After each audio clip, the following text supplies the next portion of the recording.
L'hebdo politique.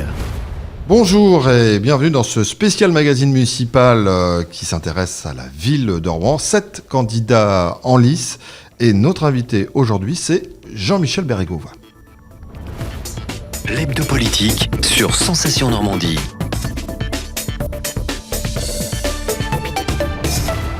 Jean-Michel Bérégovoy, bonjour. Bonjour. Merci d'avoir accepté notre invitation pour parler bien sûr de votre programme, pour parler également de différents thèmes qui reviennent systématiquement, sur chaque liste des différents candidats, mais vous avez forcément une vision différente les uns des autres. Magazine en 2 parties.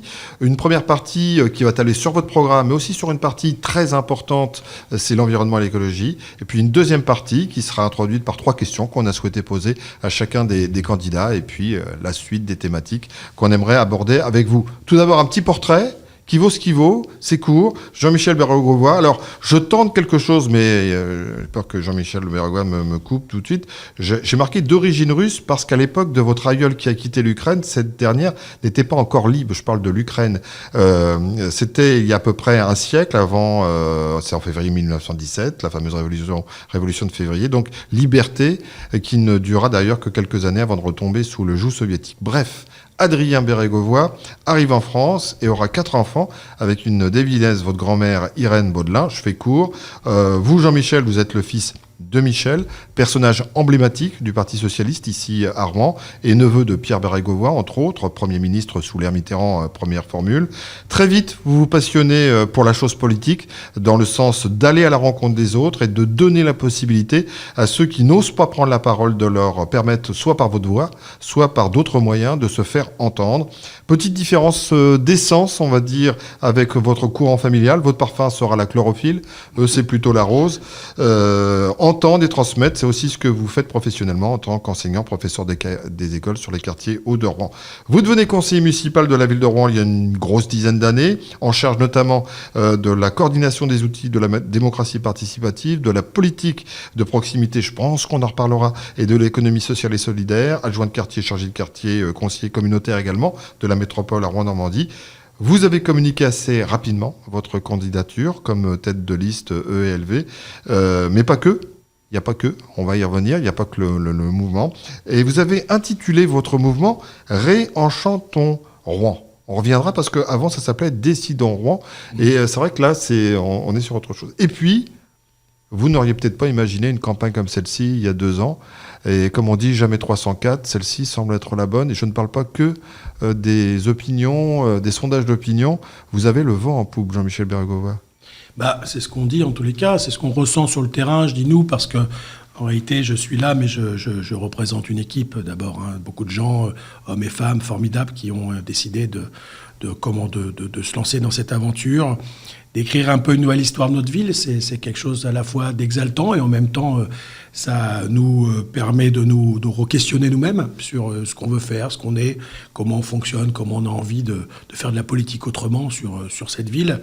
Et c'est vrai que c'est agréable quand même quand nos idées finissent par être entendues. Je rappelle que les écologistes ont d'abord été souvent des lanceurs d'alerte dans un absolu déchirement, j'aurais envie de dire, parce qu'on n'était absolument pas écoutés. Si on avait écouté, je pense, Dumont il y a 40 ans, et on aurait serait dans une situation certainement meilleure. Et puis, comme vous l'avez dit, on est rentré dans les institutions, on a expérimenté. Ici, ça a été les cantines en régie, en filière courte, les quais bar rive gauche, végétalisés, enfin, les ateliers urbains de proximité, on en parlera certainement tout à l'heure. Et c'est vrai qu'on s'est dit, il y a une telle urgence aujourd'hui, c'est notre conviction que le temps de l'écologie est absolument venu. On a 6, 7, 10 ans pour vraiment réorienter nos politiques publiques, réadapter nos territoires, réadapter nos vies, nos modes de consommation, de fonctionnement, y compris comment on repense l'économie. Et je crois que face à la défiance des États, on le voit bien, après la COP21, ça n'a pas tellement bougé à l'échelle planétaire, mais pas tellement plus en France, voire des fois ça a régressé, on le voit par exemple sur la question du glyphosate. Les territoires, les collectivités, les métropoles sont certainement le bon endroit, le bon échelon pour transformer la vie et la ville, et finalement la société. On est passé de Décidons Rouen, qui était une forme magistrale, importante, à Réenchantons, où là on voit qu'il y a à la fois des nuances, mais une envie. C'est-à-dire que c'est vrai qu'on a tous envie de chanter et de réenchanter les gens. Il n'est pas par hasard ce slogan. Non, on s'est aperçu il y a beaucoup de forces créatrices à Rouen, vraiment. Des jeunes créateurs, des jeunes créatrices, dans le monde de l'entreprise, dans le monde de la culture, dans le monde de l'association. Bref, c'est une ville qui fourmille de talents. Et pour autant, très souvent, ils ne restent pas à Rouen. Ils éclosent à Rouen et très vite, ils partent. Et c'est bien dommage. Donc on s'est dit qu'après la catastrophe qu'on avait vécue avec cet nouvel épisode dramatique de Lubrizol, c'était le moment de faire en sorte que ces forces, elles reconstruisent la ville avec nous et en quelque sorte, elles se réenchantent et en se réenchantant, elles réenchantent la vie des 100 000 habitants qui sont habitantes et habitants qui sont sur notre territoire. C'était ça un peu l'idée de dire que on sortira de cette crise par les forces vives qui sont les nôtres et c'est ensemble qu'on va redonner une nouvelle image à la ville de Rouen. Je donne souvent cet exemple-là quand on veut adapter notre ville au réchauffement climatique et végétaliser notre ville. On va à Lyon voir ce qui s'est passé, à Angers, à Nantes. J'aimerais que dans quelques années, on vienne à Rouen voir, par exemple, le pont végétalisé Boieldieu et comment il fonctionne et comment il a transformé les usages des gens sur cette partie du territoire. Dans quelques années, à la fin de votre mandat, avant la fin de votre mandat de maire? Je l'espère bien, oui. Ceux qui me connaissent, ils savent que j'aime que quand ça avance, il faut dire la vérité. On a beaucoup d'études qui ont été faites sur toutes ces questions-là. À chaque fois qu'un quelqu'un est élu, il dit attendez, je ne prendrai pas de décision, on va avoir fait des études, etc. Ces études, elles sont faites. Elles existent. Il faut juste les exhumer, les reprendre, réfléchir, partager avec la population, parce que ça, c'est fondamental. Et ensuite, il faut agir. Ce qui ne sera pas fait dans ce mandat ne sera pas fait. Et en réalité, ça sera vraiment, je dirais, criminel par rapport à la situation devant laquelle on est aujourd'hui, c'est-à-dire une crise majeure, celle de la biodiversité, celle du climat et finalement celle de la solidarité. Jean-Michel, vous l'avez dit, vous avez parlé de Lubrizol qui est venu s'inviter dans la campagne électorale. Certains l'avaient prévu ou pas, en tout cas, non pas l'accident en tant que tel, mais avaient prévu une partie importante dans leur programme sur l'environnement et l'écologie. Du coup, tous les candidats parlent d'environnement et d'écologie et ils ne peuvent pas faire autrement puisque c'est une des préoccupations prioritaires, j'allais dire des Rouennais, mais pas que, parce qu'on a vu que ça a eu un effet boule de neige au niveau national. Donc, écologie, environnement, thème de campagne. C'est une bonne chose que tout le monde parle d'écologie parce que ça veut dire que quand nous serons à la tête de la ville, tout le monde soutiendra nos projets. Ça, c'est déjà une très bonne nouvelle. Non, sans plaisanter, je pense que c'est bien que ces idées-là progressent, en général, dans la société. Après, nous, on n'a pas seulement dit en chantant, on a dit l'écologie en acte.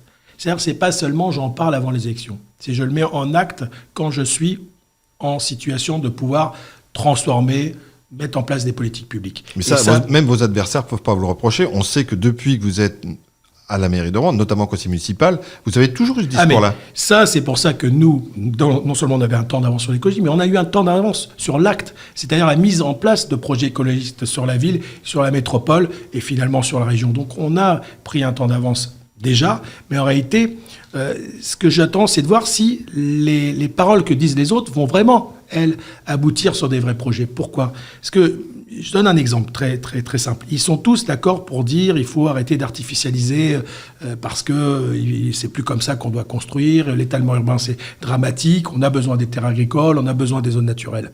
Il y a 1000 hectares de nouveau qui sont en cours d'être artificialisés dans le plan local d'urbanisme intercommunal.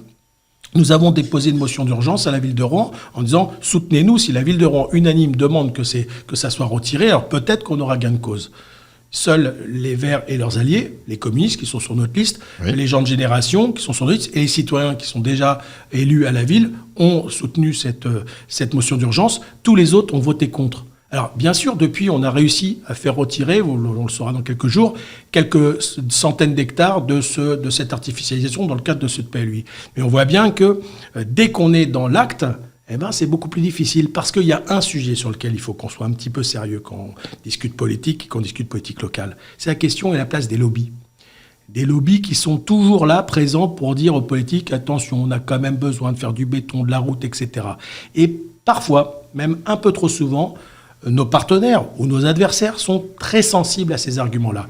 Nous, ces gens-là, ils le savent. S'ils viennent nous voir, si nous avons la chance de gagner cette ville, et qu'ils viennent nous voir, et s'ils viennent discuter de l'intérêt commun. On a besoin des entreprises, il n'y a pas de souci. Si par contre ils viennent discuter comme des lobbies, alors ils ne seront pas bienvenus, ni à la ville, ni dans mon bureau. Alors, on rebondit sur ce que vous dites. J'ai cru comprendre qu'il y avait peut-être un petit message en direction de l'implantation d'une structure qui permet des échanges faciles entre... je parle d'Amazon. Hein, voilà, on va pas, et à ce niveau-là, alors, est-ce que, en reprenant Lubrizol, vous êtes pour ou contre le Lubrizol? Certains parlent d'un écoquartier, vous ne voulez pas en entendre parler, c'est un quartier nouveau, Flaubert. En quelques mots. Moi, d'abord, sur le Lubrizol, j'ai toujours dit cette chose-là. C'est pas à la ville à s'adapter aux usines, c'est aux usines à s'adapter à la ville. Ça, c'est une certitude. Si les usines sont capables de prouver qu'elles sont sécures, mais il faut qu'elles nous le prouvent. Il faut qu'elles fassent les investissements pour, alors elles ont tout droit de rester Pour l'instant, on n'a pas la confirmation qu'elles sont sécures. Pour l'instant, je pense qu'il n'y a pas eu beaucoup de travaux qui ont été faits et c'était un scandale dans l'état dans lequel était cette usine. Donc, pour moi, elle n'a pas lieu de rouvrir aujourd'hui. Mais si elle était sécure, pourquoi pas? Si elle ne l'est pas, elle ne doit pas rester. C'est comme ça. Parce que aujourd'hui, on a des usines qui sont extrêmement dangereuses, qui avaient des produits qui n'auraient pas dû être là, dans des conditions inconnues par les pouvoirs publics, à, en réalité, moins de 2 km du centre historique, c'est-à-dire du cœur de Rouen, c'est-à-dire la cathédrale, le quartier cathédrale.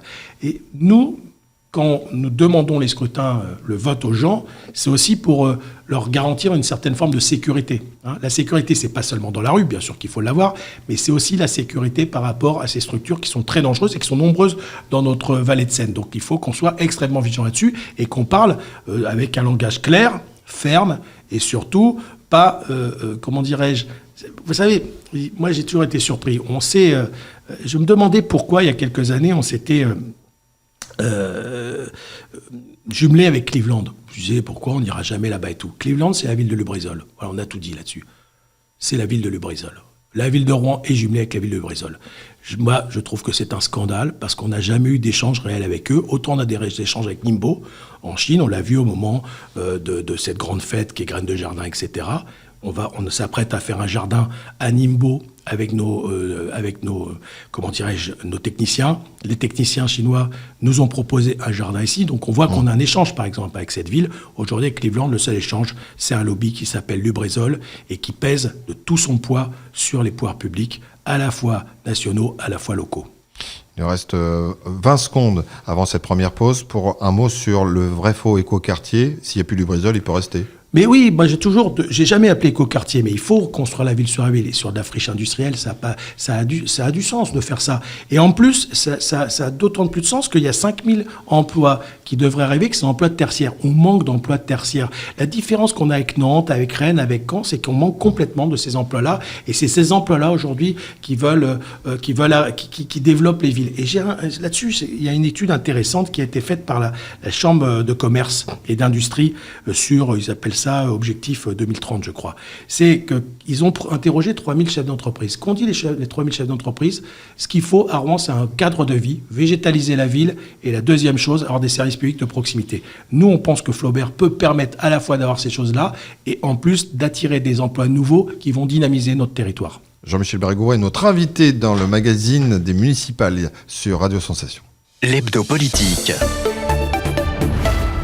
Toujours en compagnie de Jean-Michel Bérégovoy, autre partie. Alors, les fameuses 3 questions qu'on a posées à chacun des candidats, et évidemment, chacun a répondu différemment, enfin, encore que ça aurait été possible. Chanson inspirante, personnage référent, hobby.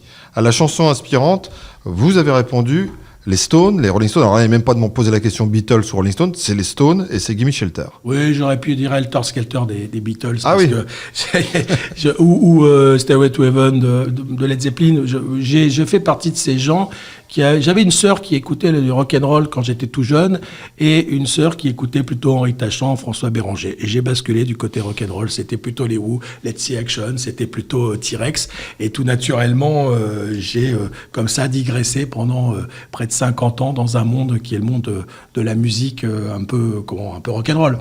Même si j'aime l'opéra, je peux aimer la chanson française. J'aurais pu dire aussi Bachung et La Nuit je mens parce que je trouve cette chanson extraordinaire.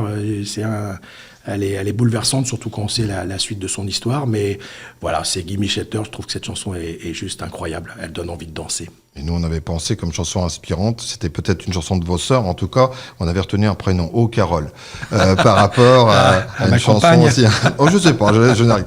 Personnage référent, là, il n'y a pas eu photo. encore que Hemingway, voilà. Oh, pareil, il aurait pu en avoir des tonnes. C'est Hemingway parce que je trouve qu'il a... D'abord, j'aime beaucoup la lecture, donc c'est quelqu'un, quand on est jeune, on découvre cette écriture, elle nous emporte, hein, Le vieil homme et la mer, et puis c'est une histoire aussi politique, mon histoire, et c'est vrai que la guerre d'Espagne participait beaucoup à nos discussions communes à la maison, et pour qui sonne le glas, moi j'avais d'abord vu le film d'ailleurs, et après j'ai lu le livre, et la fin, il faut lire la fin, pour qui elle sonne, c'est pour toi qu'elle sonne, enfin c'est remarquable. Et en plus, c'était quelqu'un de conviction qui a participé à la guerre d'Espagne, qui a fini sa vie à Cuba. À l'époque, ça représentait quelque chose. Donc, je pense que c'était un personnage comme il en manque aujourd'hui, en tous les cas, qui était inspirant et qui a inspiré des générations. Mais j'aurais pu dire en plein d'autres personnages, en réalité. Hobby, passion, musique, ça on l'a compris, mais aussi peinture. Oui, j'adore ça. Oui. J'ai rencontré, quand j'avais un peu plus de 20 ans, un homme qui s'appelait Clarisse, qui était prof d'art plastique à l'UFM, et il m'a ouvert les yeux, il m'a donné les codes sur la peinture. J'ai vraiment, alors toutes les sortes. J'ai été voir dernièrement Le Gréco, je trouve que c'est un peintre formidable. Il y a une expo à ne pas rater à Paris. Mais j'ai beaucoup aimé aussi l'avant-garde russe, les années 50 américaines, enfin vraiment aussi le street art, Basquiat, tout ça. J'ai vraiment adhéré à ça.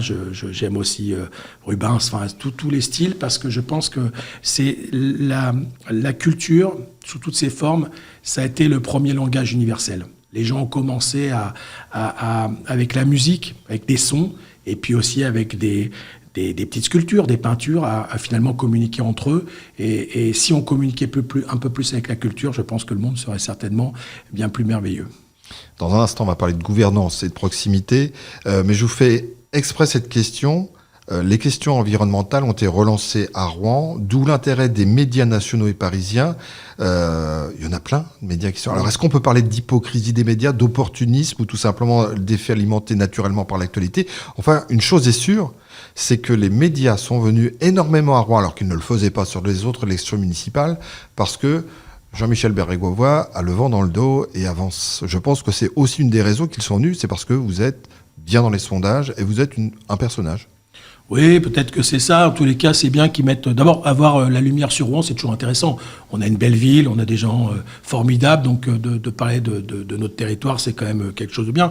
Après, il y a un mouvement qui est au-delà de Rouen, d'écologisation entre guillemets des municipalités. C'est une bonne chose. Je pense que le temps des Verts est peut-être venu. Alors des Verts avec leurs alliés, puis avec beaucoup de citoyens. Moi, je rappelle que sur la liste que j'ai l'honneur de mener, il y a d'abord 50% de gens qui viennent de la société civile, y compris d'ailleurs la femme qui sera en numéro 2, qui est une avocate célèbre à Rouen, et l'homme qui sera en numéro 3, qui est un président de club de sport. Donc on dit pas les noms. Moi, je peux les annoncer, mais Pierre-Yves Roland pour l'homme, et puis Amel Monsouri pour la femme. Donc on a voulu encore une fois ouvrir très fortement notre liste, parce que je crois que il y a des gens intelligents partout dans la société. Il faut aller capter cette intelligence, et des intelligences individuelles, il faut en faire une grande intelligence collective. C'est la manière dont moi j'ai toujours fonctionné. Donc si les médias ont ressenti ça et qu'ils ont envie de venir finalement mettre le focus là-dessus, moi je m'en plaindrais pas. S'ils venaient pas, on dirait exactement l'inverse.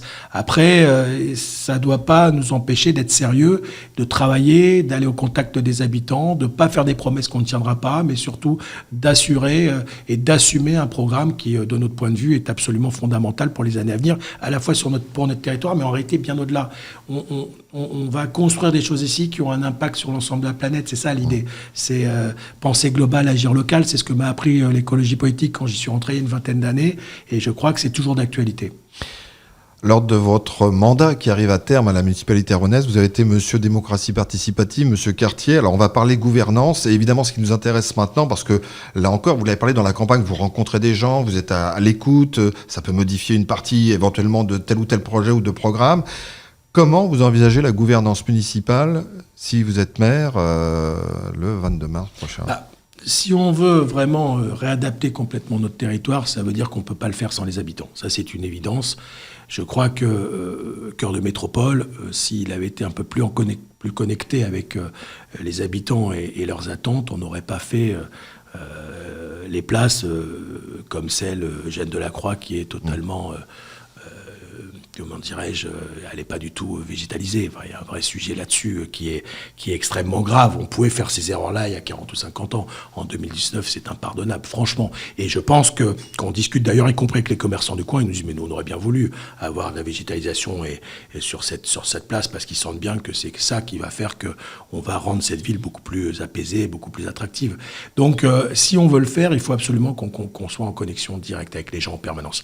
C'est pour ça que les ateliers urbains de proximité que j'ai mis en place à Rouen dès le premier mandat et qu'on a vraiment continué à faire sous ce second mandat montrent un peu la voie à suivre. On a mobilisé des centaines de personnes sur des projets concrets sur lesquels la codécision était réelle. Mais je crois qu'il faut aller au-delà. Mais c'est ça, vous dites c'est pas suffisant. Oui, il y a 3-4 sujets. D'abord, premièrement, les gens ne peuvent pas débattre correctement avec nous s'ils n'ont pas eux-mêmes l'information et la connaissance. Donc on propose, et comme on l'avait déjà fait mais on n'avait pas pu le mettre en place, c'est des moyens pour l'expertise indépendante. Il faut que les gens puissent avoir à un moment donné une expertise qui soit financée, qui permette d'avoir leur position et voir si elle est techniquement réalisable. Deuxièmement, ce que j'appelle l'AMU. Il y a une AMO, une assistance à maîtrise d'ouvrage. Les villes et les métropoles, quand elles font un chantier, elles vont faire une assistance de ce genre-là. Il faut une assistance à maîtrise d'usage. C'est-à-dire ce qu'on a fait, par exemple, sur le projet BVGM sur les Hauts-de-Rouen, le projet Habitat participatif intergénérationnel, c'est qu'on a soutenu l'association financièrement pour qu'elle puisse aller chercher un certain nombre de personnes qui les ont aidés à créer leur projet, à la fois des paysagistes, des gens qui travaillent dans le jardinage, des gens qui étaient en architecture, etc., pour mieux comprendre les enjeux et mieux adapter leur position pour que ça soit plus fluide au moment où il y avait les discussions avec le bailleur, avec la ville de Rouen, avec la métropole. Ensuite, je pense qu'il faut un conseil citoyen qui fonctionne un peu comme un lobby citoyen. C'est-à-dire qu'on a les lobbies, on les connaît, c'est une histoire qui me revient, mais il y a quelques mois de ça, on vend un terrain, la ville de Rouen vend un terrain à Eiffage, et Eiffage se réveille en disant, bah oui, mais il y a des fouilles archéologiques. Et contre l'avis des Verts, quasiment l'ensemble des élus vont voter 100 000 euros à Eiffage. Voilà comment fonctionne un lobby. Moi, je pense qu'il faut que le lobby change de camp et que ce soit les citoyens qui appuient sur les politiques pour que leur connaissance fine de leur ville, de leur rue, de leur quartier soit au cœur des décisions publiques, parce que c'est fondamental. Et puis on a aussi des associations qui ont propension à avoir vraiment des connaissances extrêmement fines. Quand on voit Effet de serre toi-même, Sabine, etc., Alternativa, c'est des gens sur l'environnement qui ont des tas de choses à nous raconter. Les commerçants, pareil. Mais vous allez même plus loin, vous parlez d'un droit de saisine et des moyens financiers plus conséquents. C'est-à-dire qu'ils interfèrent dans ce que vous avez proposé, et là vous mettez un temps... On se voit et on réfléchit sur une réponse pertinente. Il faut qu'il y ait un conseil municipal par an qui soit dédié à des propositions qu'on aurait étudiées pendant toute cette année-là, qui viennent des habitants.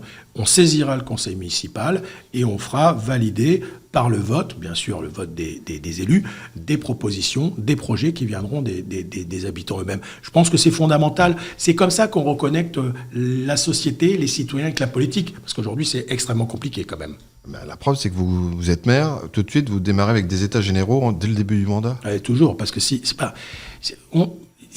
mais la première chose qu'il faut faire, ce qu'on n'a pas fait dans ce mandat-là... C'est pas facile, parce qu'on vient d'être élu, puis on se dit, tiens, allez, états généraux... Si on fait des états généraux pour faire discuter, ça sert à rien. Moi, ce que je dis, ce qu'on dit avec l'équipe Rouen, c'est...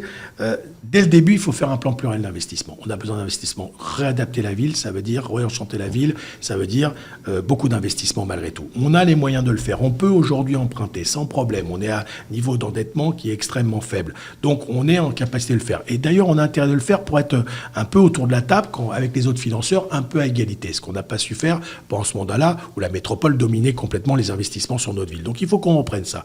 Mais l'investissement, les gens, ils ont voté pour nous. Et alors, la belle affaire. Moi, j'ai vu il y a 10 ans, on avait retiré la moitié des projets. Valérie Fondéron s'était réveillé en disant « Ah bah oui, mais ça coûte un peu cher, on va pas pouvoir tout faire. » Si c'est le cas, ou si on peut réellement tout faire, faisons en sorte que nous convoquions une grande assemblée générale participative des habitants pour construire ce plan pluriel d'investissement, bien sûr par rapport au projet qui aura été voté. Ça, c'est fondamental. Et ensuite, quelle est la méthode de gouvernance qu'on va mettre en place tout au long du mandat? On a des idées qu'on mettra au débat, mais voyons ce qui viendra aussi de la société, parce que c'est à l'heure de penser que dans les rencontres pour une élection municipale, on change forcément tout notre programme à chaque réunion publique. C'est pas vrai. Donc il faut ce temps, après l'élection, où on se pose, on sait quel programme a gagné, et on va, avec les habitants, réfléchir à la manière dont on va le mettre en place, et surtout la façon dont on va travailler avec eux.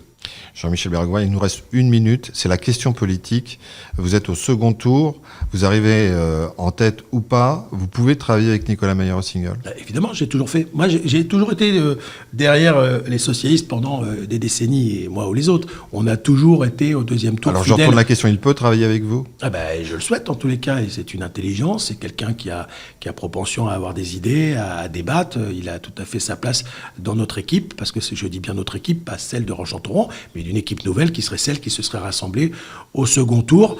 Moi, en tous les cas, j'ai toujours été clair sur cette question-là. Je pense que cette ville doit rester à gauche, mais elle doit se réorienter sur un point de vue beaucoup plus écologique et citoyen, celui qu'on défend aujourd'hui. Jamais 304, c'est la bonne. En tous les cas, on va faire en sorte que ça soit la bonne. Même si vous avez décidé déjà, ou du moins annoncé que c'est ce mandat-là, et puis vous n'avez pas de projet sur la comète sur un futur mandat. J'aurai 60 ans à la fin du mandat, j'ai 54 ans au mois de mai, donc je pense qu'il faut... Oui, mais bon, il y a un moment donné, et puis j'ai aussi une famille, une compagne formidable, des amis. Je pense que j'ai donné beaucoup de temps à la chose publique. Il faudra à un moment donné que d'autres personnes prennent la suite. C'est sain d'ailleurs dans la société. Par contre, ça se prépare, ça s'organise et ça se fait dans la clarté. Merci et Jean-Michel. La transparence. Merci Jean-Michel Bérégovoy. C'était la partie magazine vous concernant que vous pouvez voir et revoir bien sûr sur radiosensation.fr. Merci de nous avoir suivis. L'hebdo politique sur Sensation Normandie.